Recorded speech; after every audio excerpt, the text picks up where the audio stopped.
گل باغ رسالت پہ لاکھوں سلام، اس بہار شریعت پہ لاکھوں سلام۔ محترم خواتین و حضرات، السلام علیکم ورحمۃ اللہ تعالی وبرکاتہ۔ پروگرام آپ کے مسائل اور ان کا حل میں ایک مرتبہ پھر سے آپ سب کا خیر مقدم ہے۔ ایک سوال بہت پوچھا جا رہا تھا کہ حضرت اماں خدیجۃ الکبریٰ رضی اللہ تعالی عنہا کی نماز جنازہ ادا کی گئی تھی یا نہیں؟ اگر ہوئی تھی تو نماز جنازہ کس نے پڑھائی؟ بہت شکریہ آپ کے سوال فرمانے کا۔ امید کہ آپ تمامی حضرات اس ویڈیو کو خود بھی دیکھیں گے اور اپنے دوست احباب تک بھی اس کو زیادہ سے زیادہ شیئر کریں گے۔ مزید بات کرنے سے پہلے چینل کو سبسکرائب کریں اور بیل آئیکن کو بھی پریس کر لیں تاکہ آنے والی مزید ویڈیوز آپ تک پہنچ سکیں۔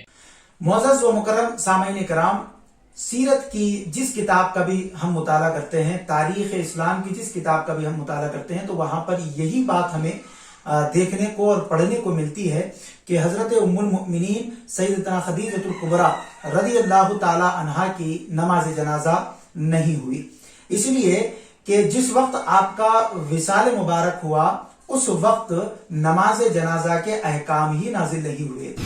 شریعت مطہرہ میں نماز جنازہ کا حکم ہی نہیں آیا تھا پڑھنے کے لیے، اس کے احکامات نازل نہیں ہوئے تھے، بلکہ بعد میں نازل ہوئے۔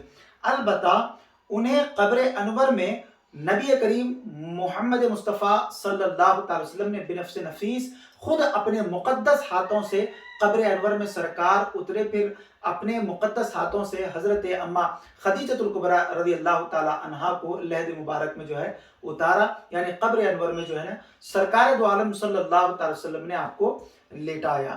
تو یہ بات معلوم ہوئی، سیرت کی اور تاریخ کی جو بھی آپ کتابیں پڑھ لیں وہاں پر آپ کو جو ہے یہی بات ملے گی، مگر مقام اور مرتبہ اور آپ کا منصب جو ہے اتنا بڑا ہے کہ نبی کریم صلی اللہ علیہ وسلم کو اپنی ازواج مطہرات میں سب سے زیادہ بے حد پسندیدہ اور محبوب اگر کوئی زوجہ تھی تو حضرت اماں خدیجۃ الکبریٰ رضی اللہ تعالیٰ عنہ تھی۔ آپ کا مزار انور مکۃ المکرمہ میں جنت المعلیٰ میں جو ہے نا آپ کا مزار اقدس جو ہے موجود ہے۔ اللہ تبارک و تعالیٰ آپ کا فیضان ساری امت پر جاری و ساری فرمائے۔ مزید ایسے ہی ویڈیوز دیکھنے کے لیے ویڈیو کو ابھی لائک اور ہمارے یوٹیوب چینل سید ساجد پاشا قادری کو ضرور سبسکرائب کر لیں اور بیل آئیکن ضرور پریس کریں تاکہ ہر نئی آنے والی ویڈیو کی نوٹیفیکیشن آپ کو ملتی رہے۔